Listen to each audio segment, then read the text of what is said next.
the Washington Commanders came away with a solid win over the New Orleans Saints where, I mean, the Saints just looked discombobulated. The defense played arguably one of its better games of the year, and Jane Daniels and Terry McLaurin, scary Terry, baby. Like, this is a scary offense that can do some things. But today we're going to cover the winners and losers for the Commanders against the New Orleans Saints, so let's jump right into it. So Jane Daniels, I feel like obviously him and Terry McLaurin are the men of the match here, or at least the players that you really want to shout out here, because again, I think it comes down to the fact that this offense is going to run through them. We all know that, but so far 9-5 are the Commanders, but 25 of 31 for 226 and 2 touchdowns was Jaden Daniels. Also had 11 carries for 66 yards, tucking the ball when he should. Also some designed runs in there. Fantastic job by Cliff Kingsbury and company. They've done a fantastic job. Terry McLaurin 7 for 73 yards and 2 touchdowns.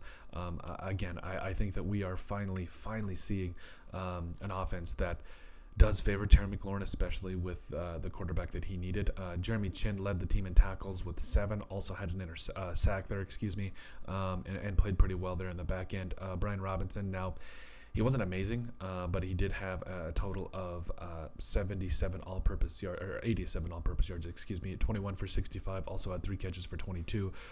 Definitely still that threat that you want to watch out for. Olamide Zaccheaus had 3 catches for 36 yards, being another reliable target out there for Jaden Daniels.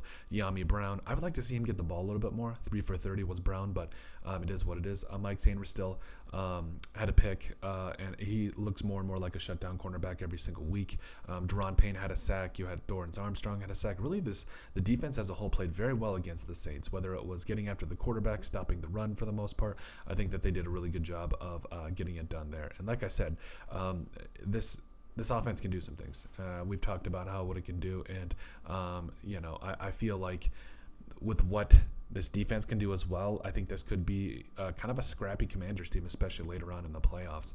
As far as the losers, so the Frankie Louvu, where they had that trick play with Alvin Kamara, the touchdown, he did get burned there, but again, it's one play out of 60, 70 is what it is. The O-line, that's one thing I will say is my only gripe with this was the O-line just let up.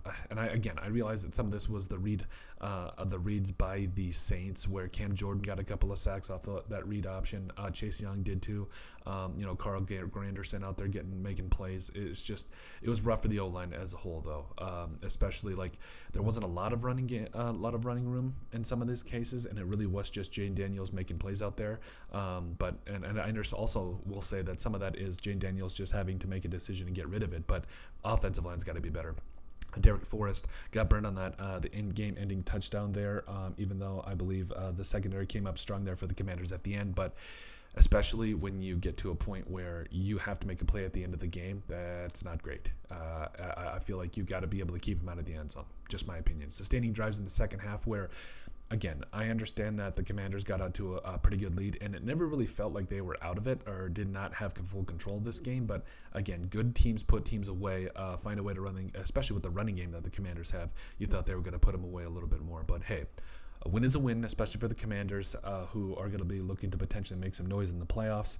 And I think this is a solid start for the Commanders, who will look to make some headway in that regard as well, as after the Vikings did clinch that playoff spot. But overall, let us know what you guys think about our Commanders' winners and losers against the New Orleans Saints. Make sure you guys like, comment, and subscribe down below, and we'll see you on the next video.